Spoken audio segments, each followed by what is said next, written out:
Can you tell us what is your film about? Yeah, my movie is about the character of Mary, who is a grandmother, and she wants to die because she's really sick, and so she wants to do an assisted suicide in Switzerland, and she doesn't know how to say it to her family, so she's gonna lie about it, and she's gonna create a story about heritage, mysterious heritage to go found in Switzerland. Why is your first feature film about this particular topic? You could have chosen a lighter theme. Yeah, it's because I wanted to do a movie about my grandmother, and so she didn't experience that story particularly, but she had a really sad end of life, but she was really a funny woman, and she was really strong, and so I was really sad to see that her end of life was not like her. So I wanted to correct that and to write a new story for her, and so I write a story where Mary is having a good end of life. Did she die in the hospital? Yeah, she died in the hospital, and she didn't had the choice, and she was really like suffering, and so yeah, it was kind of a shock for me. So because she was really funny and she was laughing about everything, I wanted to keep that from her and to make a comedy about that moment of my life. Because my father died also in the hospital Yeah. 4 days before the screening of your film. Oh, So wow. I thought I couldn't see it, but Yeah. because it was also funny, I Yeah. could see it. I'm so sorry about Why did you choose to do it as a tragic comedy and a road movie? I think the road movie is a genre that I love because it's like you escape from the reality and you go somewhere and you don't really know where you're going, and the small place of the car is like a really good arena for those characters, like to be with each other, to live with each other. So I thought that to end his life with a trip, with different landscapes and with a feeling of freedom is really good. So I thought the road movie was the good idea for that. Here in Germany on Monday, the Kessler twins, I don't know if you know the name, No. Alice and Alan, they were 89 and they committed assisted suicide. Okay. Here in Germany, as I know, it's forbidden to do that. In France too. Yeah. And what are your thoughts on that? Should it be legalized, like in Swiss or Belgium, I think, too? Belgium. Of course, I think it should be legalized, because I think everyone should be able to decide to die or to live. When you're sick and when you're suffering, like you have the right to do something with that. And so I think Belgium and Switzerland are really, really modern about that, and it should be legalized everywhere, I think. In Canada too, you can do it. Martin Darando, Yeah. sorry for the names. Martin Darando. No, it's okay. Philippe Barrière, and Yeah. you wrote the script together. Yeah. Why? Or how did you wrote it? We wrote it together because Martin is my friend. I met him at cinema school, and I wanted to write that story with not alone because it was too much personal. So I wanted people to come and take part of that stories, because if it's only written by me, it's gonna be too much personal, and I'm afraid that the public won't get it. So I wanted someone to take the story and do something with it. So I asked Martin and Philippe, who are the two people I love to work with, and we wrote it with I would say 3 hands, but it's not 3. It's like 1, 2, 3, 4, 5, 6 hands, and it was cool because I think I was here to talk about the personal stuff, to talk about the emotional stuff. Martin was here to add some comedy in it because he's really good at comedy, and Philippe was there to like structure the movie, like to say your character, he can do that. If you say that at that moment, the rhythm is going to be not good. So I think it's a good way to work together. There's a grandmother, a granddaughter, a son, and a caregiver. Yeah. Why did you choose those characters? Because I wanted to show the dynamic between a father and her daughter. It was really important for me because I had a really close relationship with my father, and my grandmother was the mother of my father. So I wanted to basically I wanted to write my story. So this is why I chose those characters. And for the caregiver, I thought it was interesting that he was a man because a lot of caregivers are women, and I thought it was interesting to put in opposition Rudy and Bruno, because I mean Bruno is the son of Marie, and Rudy is kind of a better son to Marie. So I thought it was interesting that competition between them. My thoughts on that were the grandmother and the granddaughter, they are the oldest and the youngest. Yeah. And also female, they bring new life. And my thought, maybe because they bring new life, that's why you choose those characters. Yeah, you're right. I think it's really interesting to talk about someone who is ending her life and someone who is like discovering life and adulthood. Like she's gonna have her period for the first time, and so yeah, I think it's something that really that was really interesting for me when I was with my grandmother. Is like she was old and I was young, and we were living in two different worlds, but we were like connecting to each other so much. So I think it was interesting. How did you find your four main actors?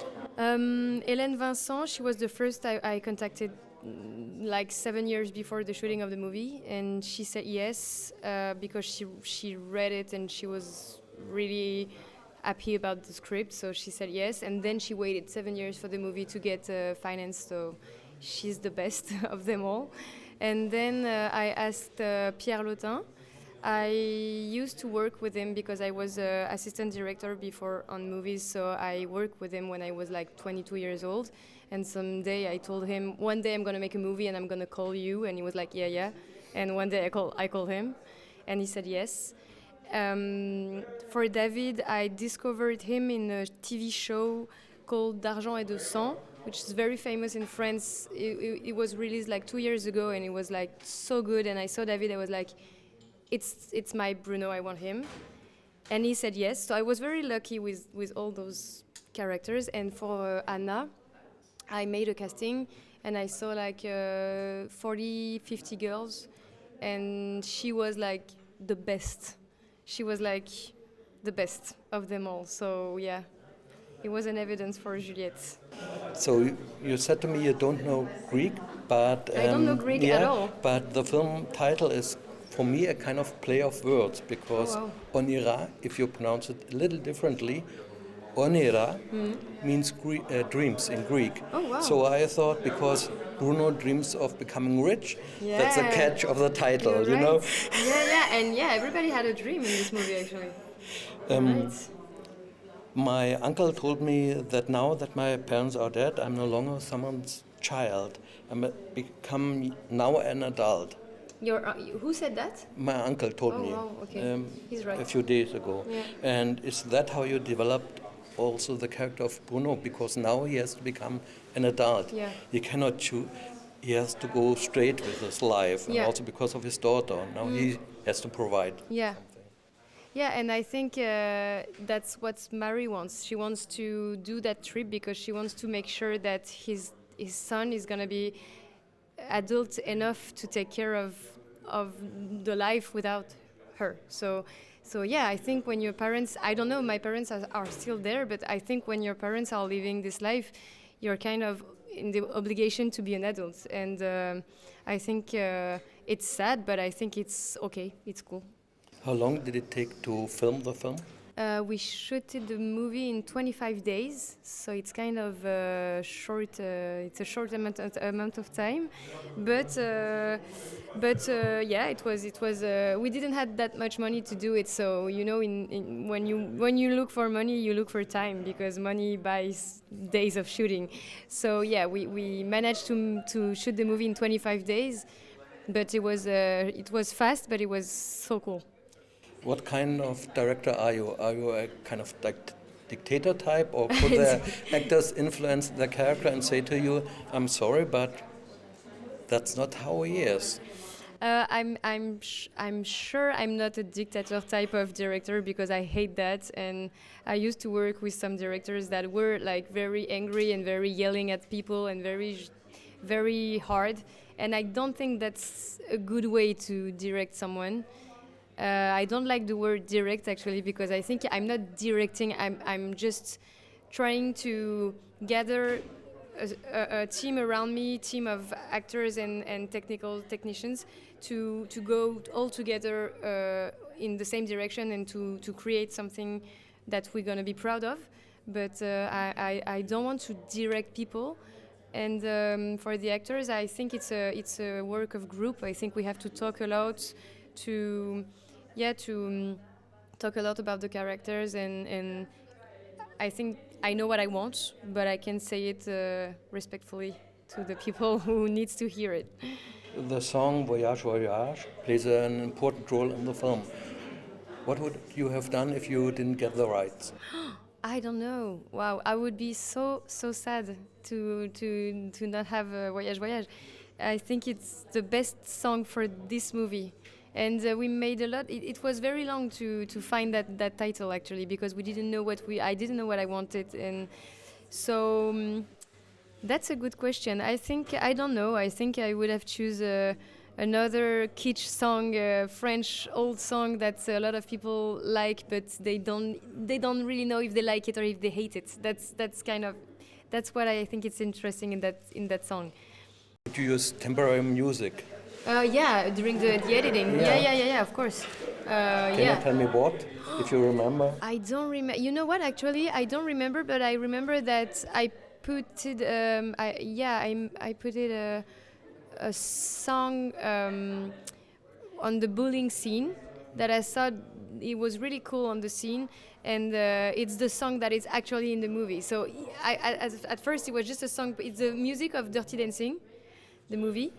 And I just put it on the editing, and I was like, "Oh, that's cool, that's cool." I was like, "No, I can't take that because it's Dirty Dancing, and because I'm gonna find something else." And each time I saw the editing, I was like, "This is the song," and my production was like, "We don't have the money to have that." I was like, "Yeah, but you need to buy it. It's so cool," and they buy it. They bought it. How did you get Domla Nena on board as a composer? Dom La Nena, I saw a movie that she made as a composer, who is a movie called La vie de ma mère, and I remember I was looking for a female composer, absolutely, because I wanted to be around women on my set and on my post production work, and so I saw that movie. I heard the music. I was like, oh wow, I love that music. Let's hope it's a girl, it's a woman.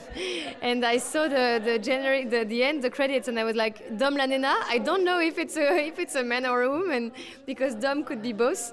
And I heard that it was a woman, and I contacted her, and she read the script, and she was like, okay, I'm going to do it. And it was a great collaboration between us. How did you work with her? Did she read the script and then start composing before shooting?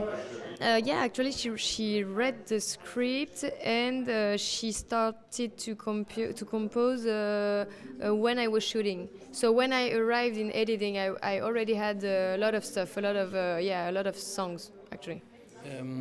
Did you talk to her about the music? What kind of music Yeah. did you want? What did you say to her? I said I love Succession, the TV show, and she was like, "Yeah, but it's huge. It's like Shakespearean." I was like, "Yeah, I know, but we have to do that, but a little less, like for a French movie, you know."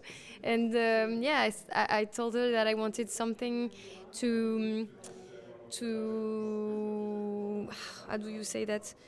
I wanted something to souligner, to make the beauty to show the beauty of the movie, but I didn't want the music to be like too much in the movie. I wanted